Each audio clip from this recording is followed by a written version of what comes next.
His wife Linda calls him.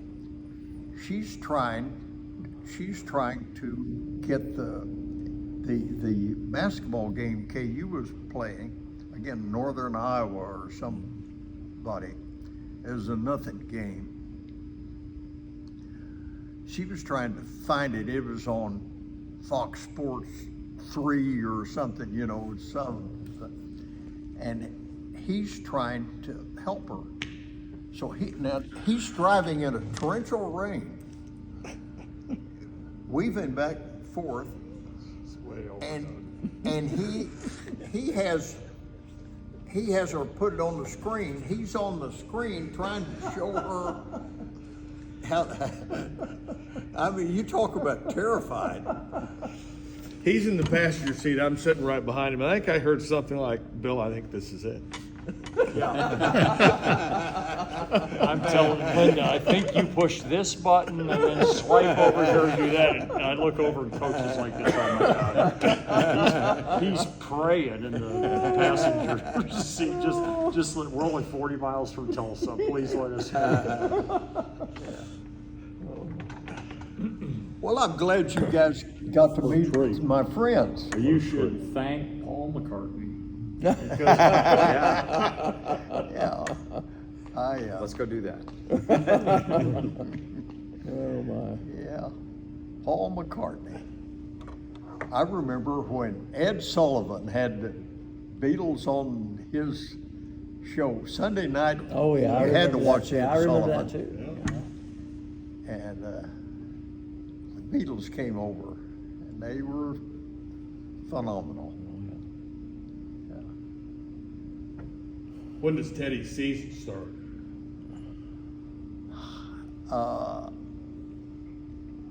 First of December. They wait here until after football, but usually he has a lot of football players on his team. But this year he only has maybe 2 key ones, and so his practices have been good. And his son Leighton's a freshman playing for him. Oh. Yeah, and as I told the guys, I told Teddy, I want you to know I'm in full support of you and your program as long as you play your 4 best players and my grandson. Is that his son? Uh-huh. And they all look alike. Really? All 3 generations. Wow. So tell us about your grandson. Leighton had his first date the other day, and his mother's worried that this hurt. Oh yeah. Good looking guys. Yeah. You know, these girls today wear their dress a little short here. She had this mini, I don't know what you'd call that, a mini even, no, but she's worried that this girl's too fast to have her Leighton. She didn't even know her. How old is he? 15. 15, I guess. Okay. Wow. 15. Well, back in our day, they had real mini skirts back in the late 60s and early 70s. Oh my goodness, they were short. Speaking of short, you should see the shorts we played in. Oh, You know, yeah. someone said once, you know when they had those gosh awful long pants, Real long, big, yeah. Yeah. long floppy Shorts. pants?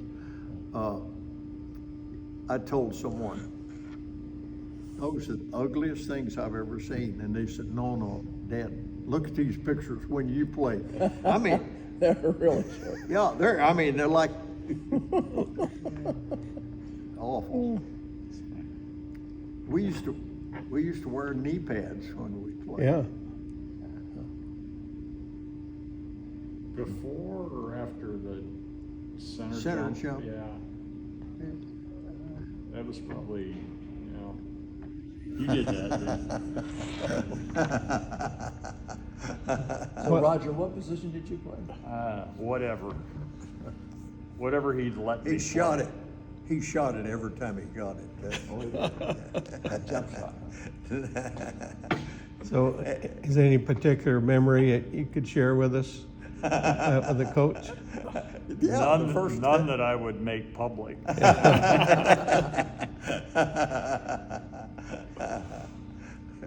He repeated a lot of stuff in timeouts, you know, yeah.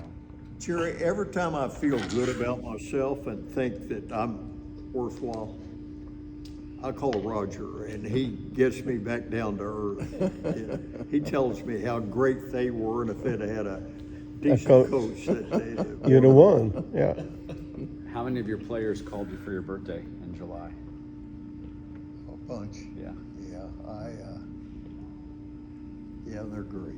And are you the oldest living OU athlete? Basketball player. Basketball player, okay. Oldest living, yeah. That's using the term player loosely. Don't you think? Well, as I said there, I was pretty darn good. Yeah. The Long Island extension. And only 3 people can contradict No you. one to dispute that. Yeah, underhand pretty free good. throw. And don't you dare shoot a jump shot. And then you took your dad's concept of the razor strap to your whistle lanyard. Use that on all of us, yeah. You know, my first year at OU was Bud Wilkinson's first year as head football coach. And I'd go to watch practice. Bud was always twirling his whistle, you know, as he moved around. So when I started to coach, I had to twirl my whistle. And every once in a while, if a guy wasn't hustling, I'd pop him. Oh, wow. Is that true? It is. I've got a few scars. Back when I was at KU, Pepper Rogers was the football coach. And we had Bobby Douglas as our quarterback. And we actually went to the Orange Bowl that year, played Penn State. Yep. I don't know if you remember that.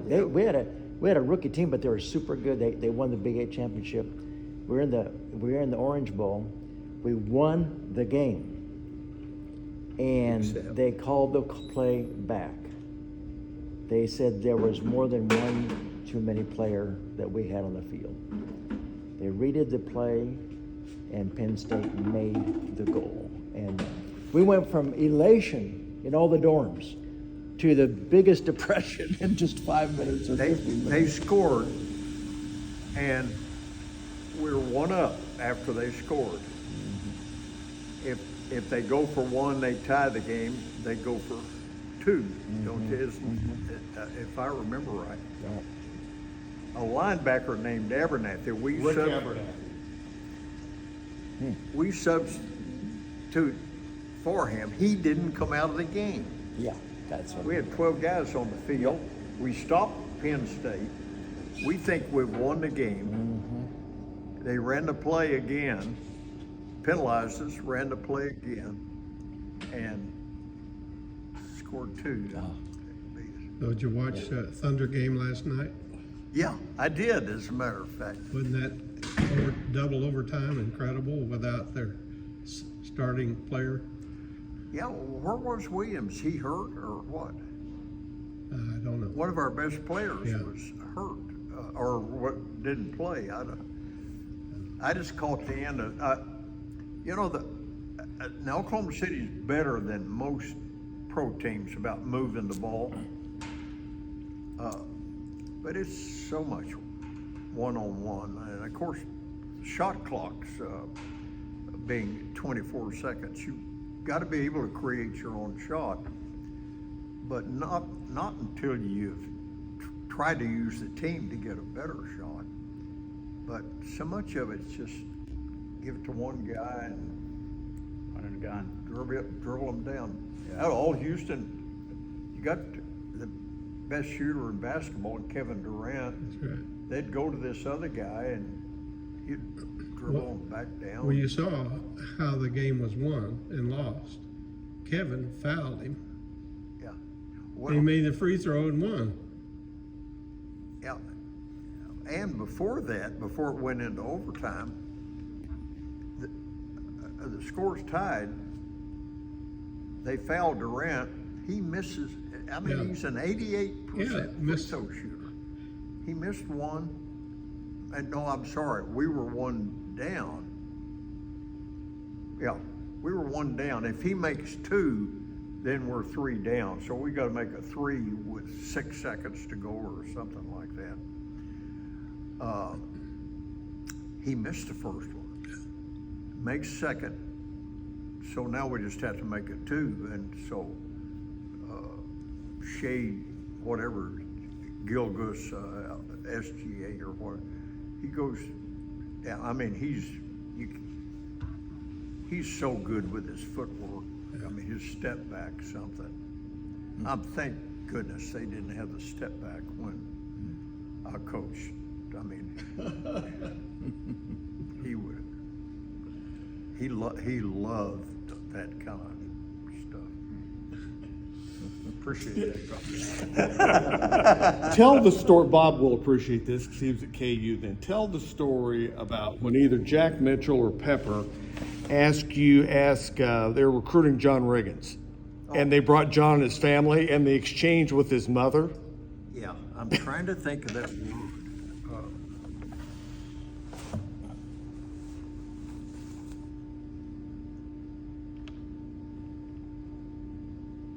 I almost thought it. Oh, yeah. So John Riggins Jr., Centralia, Kansas. Right. A little town in Kansas. They come to Junior's already there in school, but brings John. Everybody in the country wanted John Riggins. So his mother, and they bring him by my office because John had played high school basketball, and so they thought if he wants to play basketball too, that I'll encourage him, to come. So I said, Mrs. Riggins, if both your boys come there, we'll have a dynasty here. So years later, John Riggins told me, he said, Coach, I have to tell you something funny. He said, when Mother heard you say that, she went home, she said, I have a new word for my Scrabble game, dynasty. Never heard it before. I never heard of dynasty. Oh my goodness. It's got 2 Y's in it. That's some points.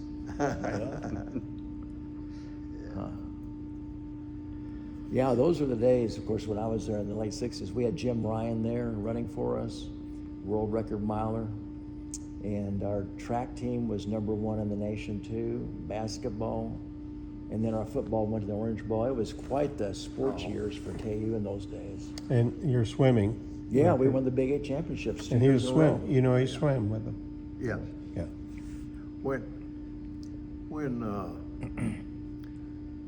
When Jim first came, he was nationally prominent, and so He was a mile world record holder his senior year in high school in Wichita, East High. And Bob Pimmons was his coach, so they brought Bob up there to KU. as the assistant track coach. Yeah. So Roger knows, at the beginning of the season before, back then, you couldn't work out of season from October 15th to the end of the season. That's then right. you couldn't That's right.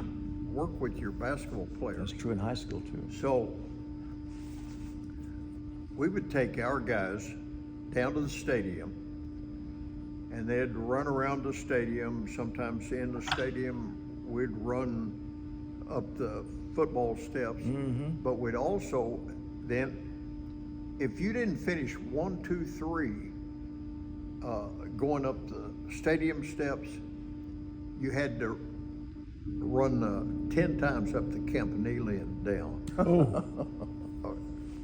So we'd have guys knocking each other over to get up to get 1, 2, 3. Yeah. And Timmy was getting Jim ready for the Olympics or something, and he was running the Campanile runs. They were concerned about the altitude in Mexico City. Right. Yeah. And Jim, and our guys were inspired by watching Jim Ryan, but we were struggling running up the hill. He just sprints up Oh, the yeah. hill. They did that to us in swimming, conditioning. They'd make us run the 8-mile track, cross-country track that Jim would run on all of them. It was terrible. It was hills and everything. And then you had to swim a mile after that, but we had to do stadium steps in between, every day in between. Yeah. Same thing you guys are doing.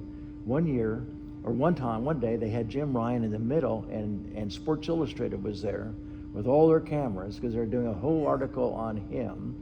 And they had these big reflectors of the sunshine on him and everything. So that was going on in the middle of the field while we were running up and down the stadium steps. When that Sports Illustrated copy came out, they showed the cover picture was the KU cheerleaders. And the title was The Most Beautiful in the Land. I'll never forget that. Well, my mother, who died when she was 98, born in 1898 on Covered Wagon, Indian Territory. Wow. My mother grew up next door to Jim Thorpe in Yale. Oh my. Had 2 daughters, and my mother was the babysitter. Oh my goodness. And they said when he would come back from one of his trips, they'd wait a couple of days for him to spend time in the house and knock on the door, and the kids with a football, they asked him to go across the field and kick the football, run to the other end and catch it. Oh my goodness. And that's so when they finally gave him the awards later, they had belt buckles, made cowboy belts, Yeah. beautiful gold with the face and coming out and then on the back. And so they had a press conference, and both the sisters gave me one of those belt buckles. Wow. Yeah, so growing up in Yale with my grandmother, after our father died in 1945, Jim Thorpe history and family with my mother, etc., was such a special. So outside, if you're going from Tulsa to Yale, the old highway, the old Mississippi, like you're going to Stillwater. Well, when you come to the cross section, turn left to Oilton, right across on the counter corner is a great big billboard. Said, "Welcome to Yale, the friendly city of paved streets and the home of Jim Thorpe." Yeah. Yeah. His story at the Olympics, and correct me if you know the exact story, but it's something like he lost his shoes or Yeah, that's right.